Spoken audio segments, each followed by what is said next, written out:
নমস্কার দর্শক বন্ধুরা, সকলকে স্বাগত জানাই। প্রথমে শতকোটি প্রণাম জানাই মহাশক্তিরূপিণী শ্রী শ্রী শারদা মায়ের চরণ যুগলে। আজ আমাদের উপস্থাপনা মা শারদার পথে পাওয়া কালো বোনটি কে ছিলেন। প্রবল জ্বরে বেহুশ হয়ে শারদা পড়েছিলেন ভূমিশয্যায়, চটিতে। পিতা চিন্তিত, তবে রামচন্দ্র ছাড়া এ বিশ্বের আর একজন তার কন্যার অতি রুগ্নাবস্থার খোঁজ রেখেছিলেন। তিনি এসে হাজির হলেন। তিনি হচ্ছেন দক্ষিণেশ্বরের ওই রহস্যময়ী কালো মেয়েটি। আমরা শারদার মুখ থেকেই ভদ্রকালীর এই অবিশ্বাস্য ভদ্রতার কাহিনীটি শুনি। জ্বরে যখন একেবারে বেহুশ, লজ্জা সমরহিত হইয়া পড়িয়া আছি, তখন দেখিলাম পার্শ্বে একজন রমণী আসিয়া বসিল। মেয়েটির রং কালো, কিন্তু এমন সুন্দর রূপ কখনো দেখি নাই। বসিয়া আমার গায়ে মাথায় হাত বুলাইয়া দিতে লাগিল। এমন নরম ঠান্ডা হাত, গায়ের জ্বালা জুড়াইয়া যাইতে লাগিল। জিজ্ঞাসা করিলাম, তুমি কোথা হতে আসছ গো? রমণী বলিল, আমি দক্ষিণেশ্বর থেকে আসছি। শুনিয়া অবাক হইয়া বলিলাম, দক্ষিণেশ্বর থেকে? আমি মনে করেছিলাম দক্ষিণেশ্বরে যাব, ঠাকুরকে দেখব, তার সেবা করব, কিন্তু পথে জ্বর হওয়ায় আমার ভাগ্যে ওইসব আর হলো না। রমণী বলিল, সে কি, তুমি দক্ষিণেশ্বরে যাবে বই কি, ভালো হয়ে সেখানে যাবে, তাকে দেখবে, তোমার জন্যই তো তাকে সেখানে আটকে রেখেছি। আমি বলিলাম, বটে, তুমি আমাদের কে হও গো?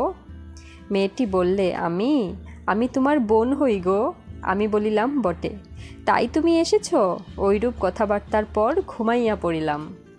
এটি শারদার স্বপ্ন কথা নয়। জাগ্রত অবস্থায় দৃশ্যমানা কালো মেয়েটির সঙ্গে অতি রম্যকান্ত ঘরোয়া সংলাপের বর্ণনা। এ মন্তব্যের প্রমাণভিত্তি শারদার উক্তিতেই রয়েছে। ওইরূপ কথাবার্তার পর ঘুমাইয়া পড়িলাম। নিদ্রার অনাবেশে তো আর স্বপ্ন দেখা যায় না। আমরা অনেকে এই খেয়ালি কালো মেয়েটির কথায় বিশেষ আমল দিতে অভ্যস্ত নই। ভাবি, ওর কাণ্ড কারখানা বা কথাবার্তা কে বুঝবে? রহস্যময়ী বেশি কাছে না এসে একটু দূরে সরে থাকলেই বাঁচি। আমাদের দৈনন্দিন ব্যাপারে না জড়িয়ে গেলেই রক্ষে। আমাদের বিপরীত বুদ্ধির চাতুর্য এমনই যে সহজ সরল কথা বিশ্বাস করা আমরা মস্তিষ্কের দুর্বলতা মনে করি। রহস্যময়ী কিন্তু কয়েকটি সাধাসিধে কথাই বলে গেলেন, কোনো প্যাচ নেই তাতে। তাই ওই কথাগুলি আমাদের অবদ্ধ। কিন্তু একটি কথা গভীরভাবে ভাবতে হবে।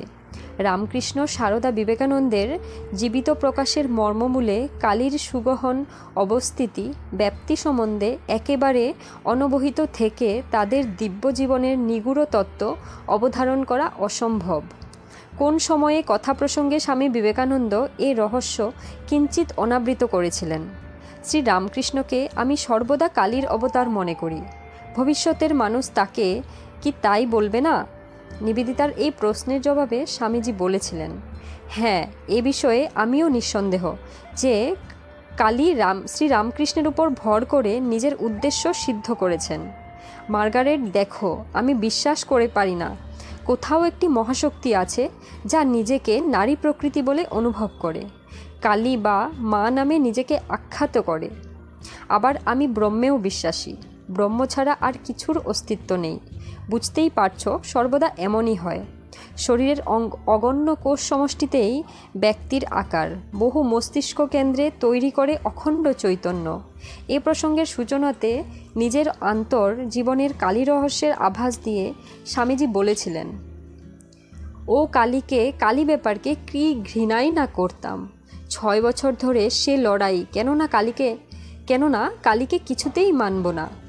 নিবেদিতা, কিন্তু এখন আপনি তাকে বিশেষভাবে মেনে নিয়েছেন, তাই না স্বামীজি? স্বামীজি, মানতে বাধ্য হয়েছি। রামকৃষ্ণ পরমহংস তার কাছে আমাকে উৎসর্গ করে দিলেন।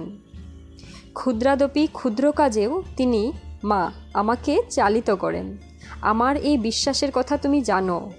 তিনি আমাকে নিয়ে যা ইচ্ছে তাই করান। নিবেদিতা, কেন মেনে নিতে হলো তাকে? তা কি বলবেন না স্বামীজি?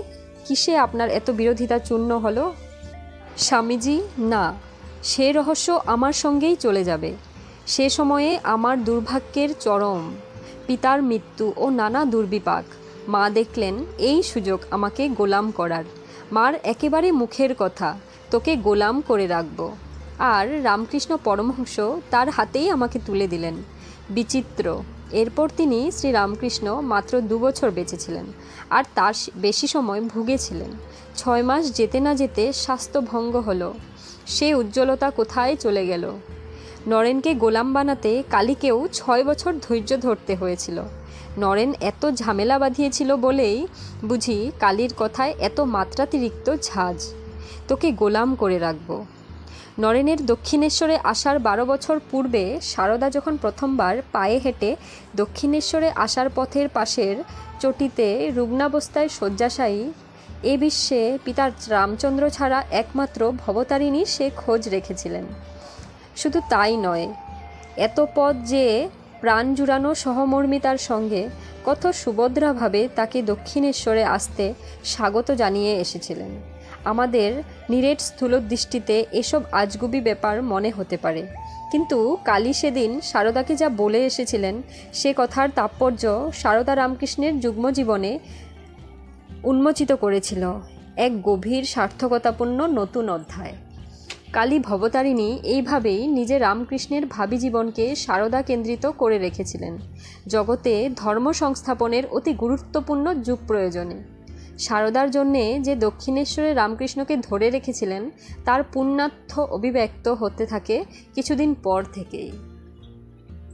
তো বন্ধুরা, আপনাদের যদি আমাদের এই ভিডিওটি ভালো লেগে থাকে তাহলে একটা লাইক করবেন, এবং আপনারা যদি আমাদের এই চ্যানেলে নতুন হয়ে থাকেন তাহলে চ্যানেলটি সাবস্ক্রাইব করে পাশে থাকার অনুরোধ রইল আপনাদের সকলকেই।